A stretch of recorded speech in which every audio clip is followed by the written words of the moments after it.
Welcome to the Overrated Experience Sports Betting Podcast. I'm your host, Kyle Blondin. This is Season 2, Episode 12 of the Overrated Experience. Glad you're back. Glad you're new if you haven't joined us before. Hope your bets have been great this week and hope that you built your bankroll leading into Week 6 of the NFL. This podcast is a sports betting podcast. Yes. We talk about sports in general. Yes. And we also focus at this time of the year on the NFL. So please tune in, check out what podcasts we provide. You're going to see more football podcasts, NFL podcasts, but we will dive into other sports as time goes on. But it's NFL, baby, NFL season. And you can follow us on Twitter at Overrated Experience. That is Overrated Ep12. And you can see the link to get into Twitter or X and join us easily on your podcast provider. It's in the links available with the episode that you've now downloaded, and you can check it out. We want you to join. We'd love to grow the fan base to get your thoughts, and look forward to having you join us. We're also on Facebook and Instagram, and that is based on Overrated Experience. All right, you can find us there. So welcome back. We're coming off a Thursday nighter, and we're going to talk about that, but we're also going to talk about sports over-unders in the NFL this weekend, Week 6. And we're also going to talk props. If you missed Tuesday's podcast, we talked about the picks against the spread. That's episode 11. Easily downloadable. And please download if you haven't already. So please hang in there with us and make sure that you listen to all the episodes. Now, funny story here. This is the third time that I am recording this particular episode of the Overrated Experience, episode 12. I've had technical difficulties, so every time I've been enthusiastic and have gone to check the file, there is no file found. Well, guess what? I almost tossed the equipment here like a football, but I figured that no way, we're going to get this damn podcast out because I want you, those loyal listeners, to hang around and listen. I don't want to miss a week, and I love doing it. And I love doing it for you, for those who are joining us. It's just sharing that story. And another disaster was that Thursday nighter. And I'll go quickly on this. I went more in depth in my last two podcasts about the same topic. But the whole point I'm going to make about the Thursday nighter, and that's the 19-8 loss, by the way, that covered the spread if you had Kansas City. How ironic, a 10.5-point spread. When's the last time you see a football game end 19-8?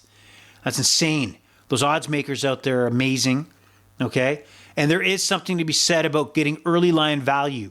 What that means is that there are professional bettors out there that try to grab and make their bets at a point where the line is different. So there's many, I can't even recall what the opening line here was, but let's say Kansas City was a minus 11.5, or sorry, 9.5 or 10, or let's say 11. Let's say they were at minus 11. And the bettor took Denver, and before it moved to 10.5, or sorry, 11.5, and it moved to 10.5, and they caught the value because the game ended, by 11 points, but they got the line where it was in their favor. That's the betting value that these pros look at, and it's something interesting to kind of keep in mind as we grow as bettors together. But my point is the decline of Super Bowl champion, Seattle Seahawks legend, now Denver Bronco quarterback Russell Wilson. I was on Twitter. Again, you can follow the Overrated Experience on Twitter at Overrated XPER2. And I was kind of responding to some comments that are kind of deflecting. It's not all Russell Wilson here. It's just, the coaching staff's a clown show. Receivers and defense has not helped them out. There's no argument there. But I think you can break this argument or have this discussion in layers, right? With one doesn't impact the other. And I think you can have a serious discussion about Russell Wilson. Let's go back a year and a half or 2 seasons ago where, Russell Wilson's a Super Bowl champion. He's had a couple average years with the Seattle Seahawks. And then you have the Denver Broncos, and we all looked at that team and said, man, they got a lights-out defense. They got some nice weapons on the offensive side of the ball. But man, they don't have a quarterback. And I'll be the first one to tell you, I thought it was a ballsy move, a great move, because teams at some point have to put the chips in the middle and say, I'm all in.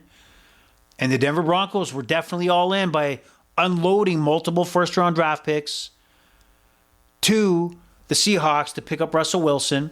If you listen to episode 1 or 2 of the Overrated Experience Sports Betting Podcast, I sat here and talked about how I thought Russell Wilson coming to Denver was a great idea, and maybe one of those situations where it was a prime MVP year, and wow, that fell flat in my face.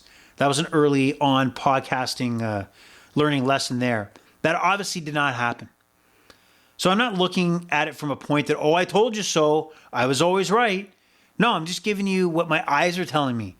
When you watch Russell Wilson play last year, it was supposed to be Nathaniel Hackett head coach. That was the problem. Now it's Sean Payton's problem, right? He's come in. Sean Payton hasn't done great, to be honest. Let's not kid ourselves. But if you have the eye test and think that Russell Wilson looks anything like he did in his peak years in Seattle, you don't want to see the reality. NFL teams build years of their franchise outlook and plans based on their quarterback situation. Try to tell me I'm wrong. Try to tell me I'm wrong. Okay? Look how many teams right now are waiting and not really doing everything they can to pick up more wins in the hopes to pick up Caleb Williams out of USC, who's thought to be the next guy. Okay? So let's not kid ourselves. All right? Let's not kid ourselves. The teams look at the quarterback position, not the wide receiver position, not the it's not the running back position. Yes, defense is a collective, pass rushers, etc. But the quarterback is the be-all, end-all in the NFL. All right? Come on, you have to know this. And the expectation is when Russell Wilson joined the Denver Broncos, this was going to be a Super Bowl contender, if not even a contender for their own division. They're not even a playoff contender. They're 1-5. Their season has been in the toilet before the midway point the last 2 years. Their season's over right now. And a year and a half into this experiment, the Denver Broncos are going to cut ties with all their veterans by the trade deadline. They're going to find a way to somehow remove Russell Wilson out of the spot as starting quarterback of the Denver Broncos. They're going to be quick to say this experiment's over. I don't know how they're going to do it because their cap is messed up. They have no draft picks, at least high-level draft picks, to pick up top-end quarterback talent. But the experiment's over. Don't kid yourself. You may say, hey, his defense is not giving them, the support. Yeah, that happens when you pin them on their own side of the field every single moment. And they also have no faith that the offense is going to move the ball or consistently get first downs. All Russell Wilson does is throw picks, get strip sacked or sacked, and doesn't move the ball downfield. The odd time, hey, chucks a 50-yard Hail Mary touchdown. Great. But consistently, he's not the Russell Wilson. Yes, he has the odd time where he runs for first downs. He's not the same guy eluding defenders. And that was the bread and butter of his game. It's not him. It's over.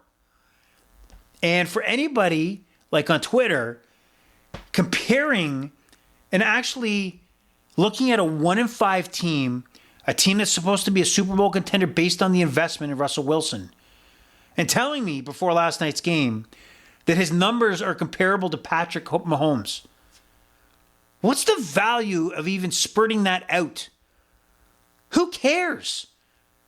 Every game he's been playing from behind. Yes, he's had 300 yards against the Washington Commanders because they were behind. They had to chuck the ball down the field. Come on, guys. Again, he had 300 yards against the Dolphins. Do you remember how that game turned out? They lost 70-20. 70. They lost by 50 points. But yes, do you really think the pass rush was on super? Or do you think the Dolphins were blitzing? Come on, guys, come on. Okay? So don't compare numbers when your eye test tells you one thing and also the results also show you another. a 5-1 team to a 1-5 team, and you're comparing numbers to the best quarterback in his generation of Patrick Mahomes, the peak quarterback in 2023, a winning team, and you're telling me the numbers look the same, so that equals success, even though the Broncos are 1-5. Come on. Do a little digging. A few more layers down. And Austin from Ajax, tisk tisk. He also tried to throw that argument that, Russell Wilson's had some great fantasy football numbers. Those fantasy football numbers don't translate into wins for the Denver Broncos. So I'm sorry. We got to have the right argument with the right information, with some serious consideration and reality that Russell Wilson is falling off a cliff and the Broncos are hitting that eject button some way, somehow. So that's my soapbox on Russell Wilson and the comments that I'm seeing on Twitter. And again, even more important for you to either disagree with me, support me, please, by joining Overrated EXPER2 on Twitter. Anyway, let's move on because we're focusing on over-unders this week in Week 6 and props. And I got a few over-unders here that I really like. And for God's sakes, please tell me this is recording, because I can't do it a fourth time. I will, but I can't, but even though I will. All right, Week 6 over-unders are going to mull through this one. So the first one is Minnesota takes on the Chicago Bears. Now, this line is at 43.5. I do like the over, and I think it's a little low because Justin Jefferson is going to be out for quite a while, at least 4 games, maybe longer. Kirk Cousins is on the hot seat because the thought is he's going to keep being questioned until the trade deadline. Will he waive his no-trade clause? Yeah, I'm sure he's going to answer that today, and I'm sure he's going to answer that this week. Of course he's going to entertain it. Of course the Vikings are going to ask him. Wouldn't you? It makes all the sense in the world. If the season's written off and there's a taker for Kirk Cousins and a taker that he'll waive his no-trade clause, of course you will if the season's over. So it's just a question for the sake of asking a question in a 30-second bite, a sound bite. So it's ridiculous. But I like this game to go over. I think Kirk Cousins is going to come out chucking the ball. All right, he's got other weapons, and in fact as well, a factor here is the Minnesota defense sucks. I don't know what they do well. I don't think their secondary is any good. They can't stop the run if you watch that game against the Eagles. I have no idea what they do well. And when at least the Bears had a really, really good outing with DJ Moore and Justin Fields, against the Commanders, and if they don't hit DJ Moore, fire the staff, because the guy had a game, and he's your go-to guy. So over 43.5. Now New Orleans heads into Houston. Houston, 2-point loss, low-scoring game against Atlanta. I envision this game kind of being similar. C.J. Stroud has another strong game, moving the ball. Both defenses are good. Atlanta's defense is good. New Orleans' defense is good. I don't think the explosion to 34 points happens again against the Houston Texans. What I do believe is that this will be a game where both teams have lengthy possessions, field goal attempts, turnovers, maybe punts. So I don't believe this game is going over. It's an undie. Okay, this game's an undie. And that's under 42.5. Okay, so undie in that game. San Francisco, Cleveland, 35.5. There's a weather concern here that it's going to be wet and rainy, ugly weather. PJ Walker in quarterback for Cleveland Browns. Deshaun Watson hurt, shoulder issue. Might be multiple weeks, that we don't know. I see a 35.5. My weakness is, my kryptonite is to take the over. I'm sorry. I'm going to tell you right off the bat, it's more of a weakness play. But I also feel good about the 49ers being on the other end of that because they have weapons everywhere on the offensive side of the ball. They can play the game, air ball, Brock Purdy putting it out in the air to his weapons. But they can also pound the rock on the ground. So 35.5. I like the over. I like probably the 49ers to get 40 points. Vegas hosts the New England Patriots. Patriots absolutely suck. Mac Jones, I think, is teetering on being out as quarterback in the New England Patriots. That's not a news flash. I expect Billy Zapp to get some snaps in this game. 41.5. I like the under. Underwear time here. And I'll tell you why. I think Vegas is going to win this game. And from the games I see with Jimmy G, he's methodically moving down the field. It was effective against Green Bay, but there's not a lot of, he's not going multiple shots downfield.